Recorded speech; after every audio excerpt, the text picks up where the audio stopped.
Welcome to the Wonder of Woo podcast, where we highlight how businesses can scale profitably by serving others well. I'm Daryl Zavadny. And I'm Ed Howie. And this is the Wonder of Woo. If you're a business owner investing time, money, and marketing only to be frustrated by losing customers, then this podcast is for you.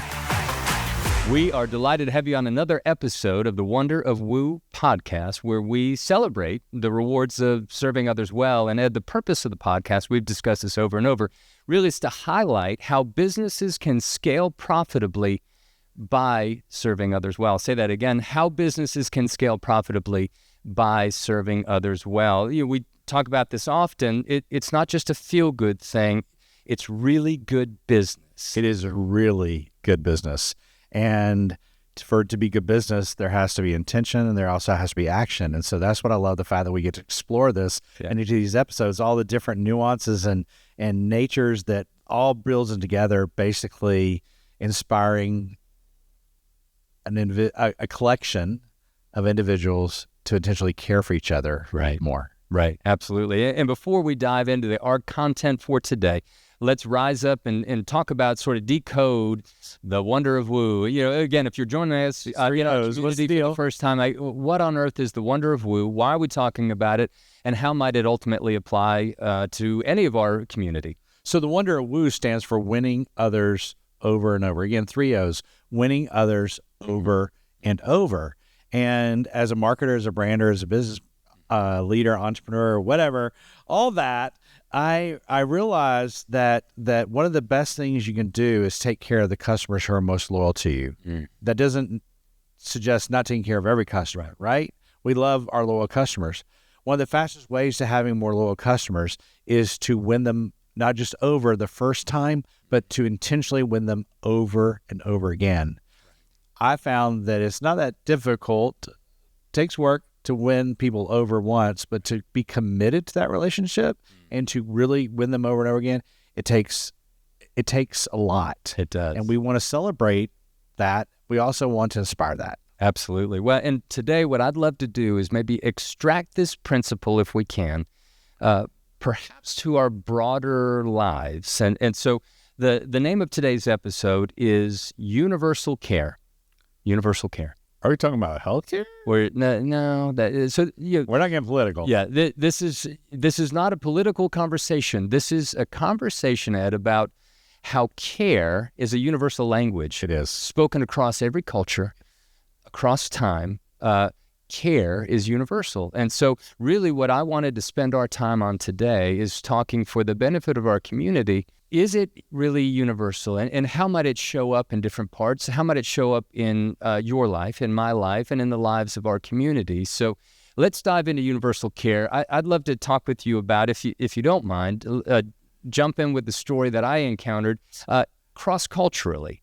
It's interesting. I was reading a conversation or a context about a community, the Zulu people. Okay. So again, we're filming this in America. We tend to contextualize our lives here, but again, the purpose of today is to talk about, is this a universal language across cultures and across time? So the Zulu people have a word, and the word is sawubona, and maybe I've mispronounced it. Sawubona, and sawubona literally means, it's a greeting in the Zulu culture. And if I were to come to you, I didn't know you, and I said sawubona. What you would hear me say in doing that is, I see you. Wow. And so beyond, obviously, the optics of how the eyes work and all of that, what it's doing is saying, I see your personhood. I see your dignity. I see everything about your future and your potential. And so I love that idea of literally seeing people and saying, hey, I see you. And really what it does is it affirms that person that they have been seen. It almost gives them personhood by that greeting. And so when I think about that, to be that kind of a person to somebody else, to think, how can I do a sawubona kind of blessing on somebody in small moments in my life, that lights me up, because I think that is among the most caring things that I can do. And honestly, as a recipient of somebody, whether it's a parent or somebody, a teacher or a spouse or a child, somebody who says, I see you. Wow. Even in your failure, even in your brokenness, even in your mistakes, I think, oh, man. So to me, at universal care starts with the individual. And we've talked in past episodes about seeing an individual customer, right? How the customer. Right. Yeah. So, we've kind of said it, hey, an individual death is a tragedy and 1,000 deaths is a statistic, right? So it's personhood, it's identifying it. That is exactly. And it's this beautiful narrative of one-to-one, person to person, and saying, I see you. And so for me, a great application. I think you've got maybe... well, first, let me tell you, that is remarkable. Again, it's the fact that it's not only intention, but it's in greeting. It's an affirmation. And I'm in no way shocked at the way that resonates to you, because that actually represents you. I mean, you're one of the most caring individuals I know. Thank you. And I get the joy of seeing it in real time, the intentionality of it, but also the byproduct and fruits. And I'm one of those recipients. Yeah. It's funny, as you're talking, I was thinking about just the whole principle of hospitality when it comes to operating the businesses. And I don't mean hospitality from the standpoint that you operate a hotel. We believe that there must be a intention of hospitality in every business. Because when it comes down to it, and I would suggest even in e-commerce, that ultimately the customer is making a human emotional decision to purchase or repurchase. Would you disagree with that or agree with that? No, not at all. Yeah, and hard-earned dollars every time. Oh, and sometimes, as my team will laugh when they hear this, sometimes the transaction is you see this incredible spatula on Instagram at 3 a.m. when you can't sleep and you believe that you really need a $70 stainless steel spatula for your grill. That was as much an emotional decision as my desire to walk into a restaurant and to be served well by someone who's friendly and engaging, et cetera, right? Okay, so greetings are the thing that starts the relationship. Whether it's the greeting to the person sitting next to you on the airplane, whether it's the greeting of you being rude, a negative greeting of you being rude to the stranger in line in front of you or behind of you, they're both greetings, right? Right, yeah. And so this whole idea of the greeting, and the greeting is what again? I want you to say that again. Sawu bona. Okay. Which means I see you. Yeah. I mean, let's forget about principles. Let's just take this personally. Yeah. What is the power of someone looking you in the eye and saying, I see you? I mean, I think it's one of those basic human needs. And I think, frankly, that's one of the things that we as humans have not done as well through the ages on all kinds of levels and implications. Right. When you think about it from the business standpoint, I do have to admit that when you said greeting, I went right to Blockbuster. Okay. Yes. Blockbuster, Yeah.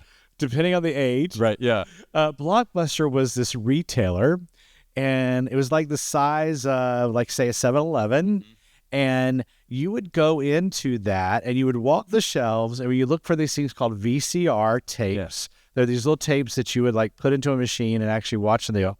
You would walk the aisles and you would find your tape, and then you would bring it to the counter. You give them your card, and you would have, like, I think 2 or 3 days, something like that. Some of them were one-night rentals, right? Yeah. But you would have a couple days to do it. Popular It was like a library. We'll go there another episode. Yeah. It was like a library for VCR tapes, right? What did Blockbuster do? What was one of their customer service principles? What was one of their behaviors? Well, all I remember is going in and trying to look for the new releases. And, Okay. Yeah. Do you remember the fact that you typically would open the door to get into the store? Yeah. There was a bell. Okay. And then you would hear, "Welcome to Blockbuster." Welcome to Blockbuster. Now, I don't know about you, but there is a whole different impact when someone says to me, "Welcome to Blockbuster," or "Welcome to Blockbuster," versus "Welcome to Blockbuster. I see you. I see you." Right. And so we as brilliant marketers, we as brilliant operations people, we can say, "Hey, you know what? Yeah. Let's do this, or let's do this, or let's give them a free cookie," or whatever it is. But what we all see is authenticity. Right. And what I love about what you shared is the principle that it has to be grounded in authenticity. Yeah, absolutely. Ed, I would even say, I do want to apply this to business for the benefit of our community. I really also want to apply it personally. So as we talk about business and this sawubona concept, I would even encourage all of us, you and I, in every touch point, in every interaction, every level of our organizations, there are sawubona opportunities. It's not just the physical greeting, right? It's this whole, ultimately, this is the conversation. I think it can be, though. Yeah. I think it can be just a pleasant hello. Sure. But it's typically much, much more. But, at every interaction, it can be, is my guest, is my customer feeling seen by how I've handled this invoice, through accounting, through, all these different elements, through packaging, through, this element of our service. Are we communicating care in this universal language that they're seeing? That's right. And so I think the encouragement maybe is to expand it for the benefit of you and I and our community, to expand it and to say, this is not just the greeting. Again, this is not just the customer service team's job. It's a mindset. Right. And it has to be a deliberate intention of your business. It's foundational to the whole principles of the Wonder of Woo. Our company is named Serve Others Well. I believe that is perhaps one of the most clear definitions of what the word care means. Right. To care is to serve others well. And the reality is that when we serve others well, it is the right thing for that one we're serving, but we also get the joy of doing it. And so we can think about on the enterprise level, oh, I'm making them do it or that kind of thing. And sometimes that has to happen. But when we have team members, we have employees that truly buy into it and truly do it authentically, it is a blessing to not only the person they serve well, it is a blessing to them. I emphatically, enthusiastically believe that. Okay. The problem is sometimes we make it difficult for our employees to do that. Sure. Because we give them so many tasks or so many obstacles, or we don't give them access and touch point. You know what I mean? Mm-hmm. So it is a simple principle, but as in life and a business is complex. Sure.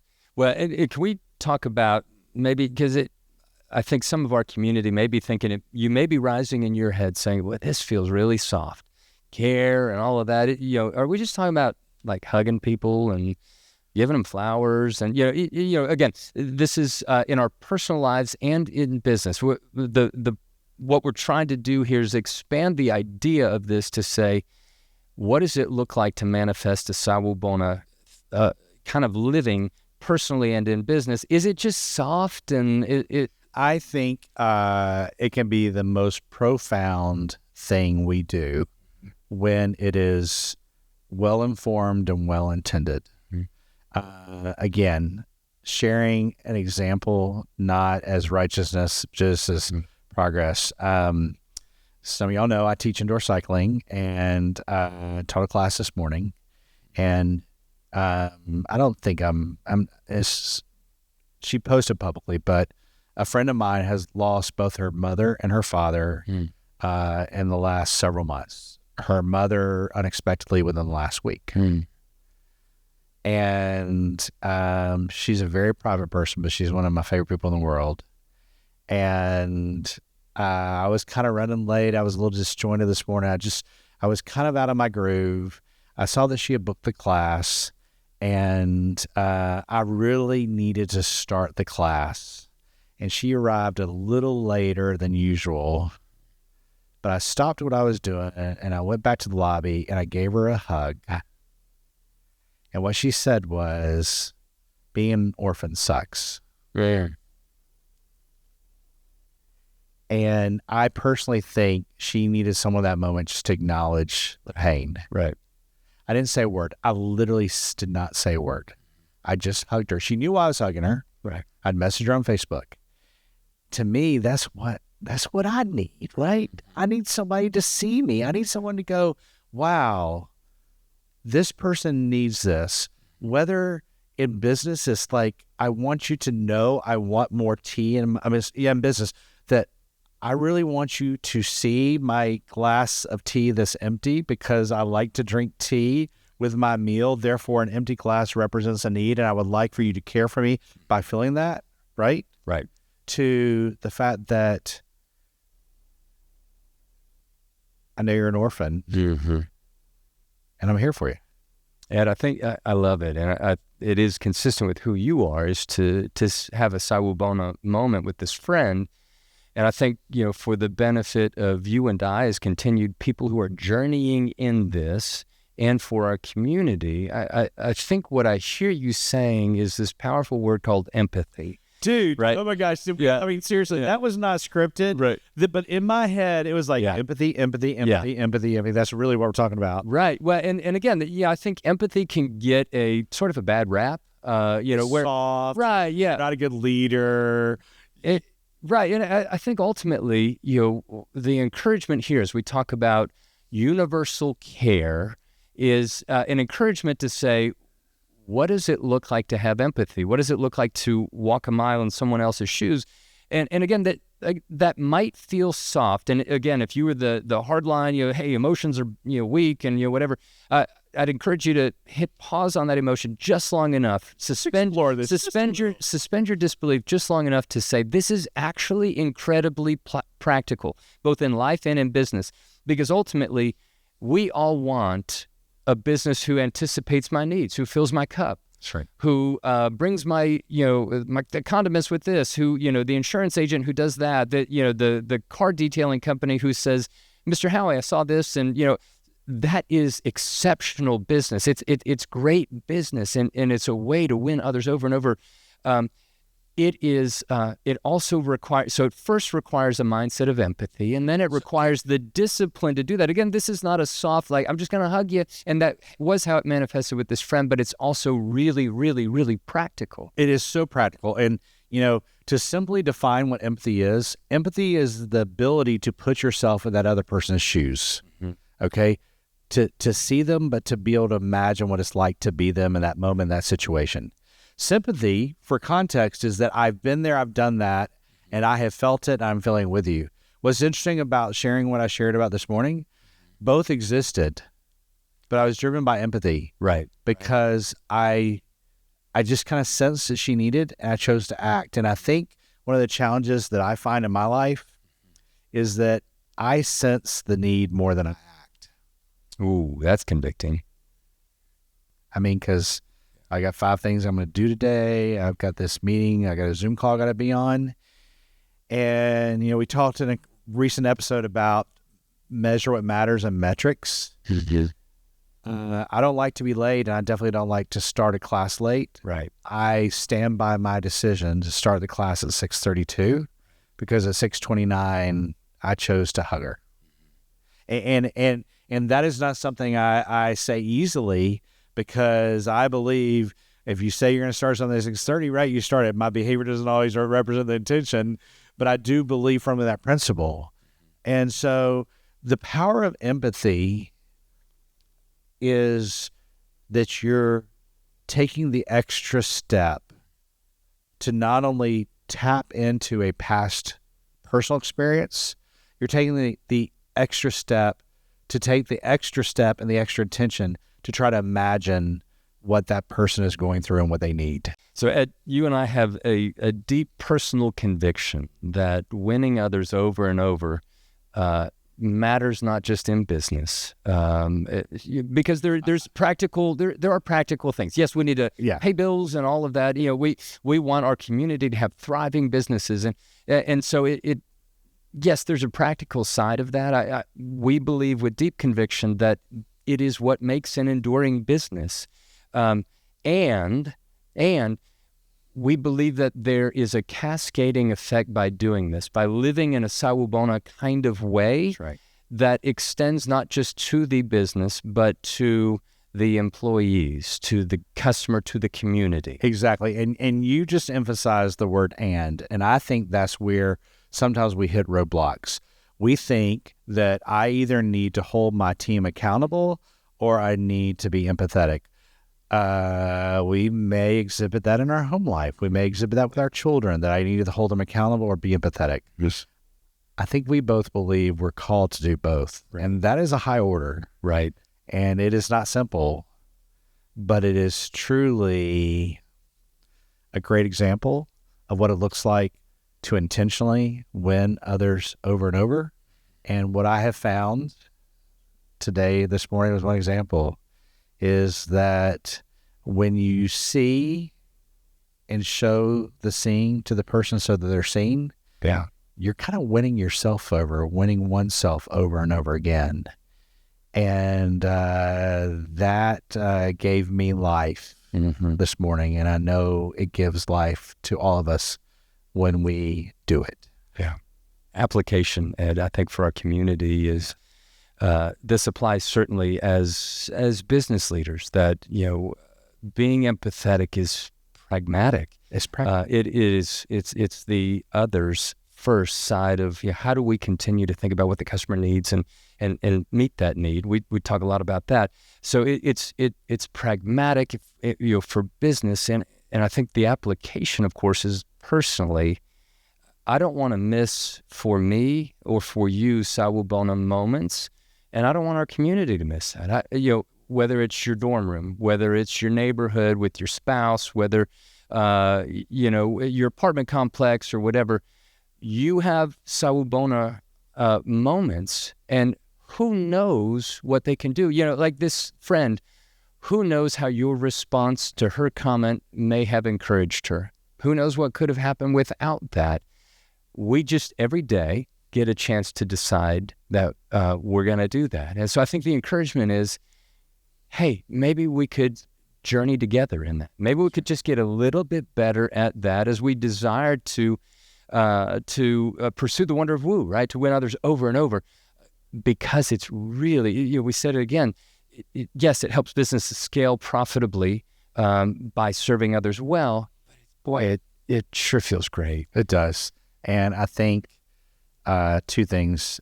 One is that I think it'd be safe to say, and I think you'd agree, the times you've taken the effort and intention to see others, you don't regret it. Right. And there's probably some times which you could regret that you didn't do it and didn't. Yeah. I mean, you can't fix that. I mean, in some cases you may be able to, but moving forward, it's just, I found if I feel that nudge, I need to act. Yeah, indeed. Been a great conversation, Ed. Always a joy. It's always interesting. You think you know where the conversation's going to go together, and it goes some different place. It has been a great privilege. Ed, every time we say it, is maybe perhaps today with as much conviction as we've ever said it. I feel the same thing. So, yeah, what is our conviction here? Our conviction is clearly that everyone wants woo. Indeed. Until next time, it's been a privilege spending time with you. We hope we served you and that you perhaps can grow personally and professionally just a little bit as a result of having spent time together. Thanks for being with us. So that's it for today's episode of The Wonder of Woo. Head on over to Apple Podcast or wherever you listen to subscribe to our show. One lucky listener every single week who posts a review on Apple Podcasts will win a chance in the grand prize drawing to win a $25,000 value private VIP day with Daryl and me. Be sure to head on over to thewonderofwoopodcast.com and pick up a free copy of our gift. And please join us next time.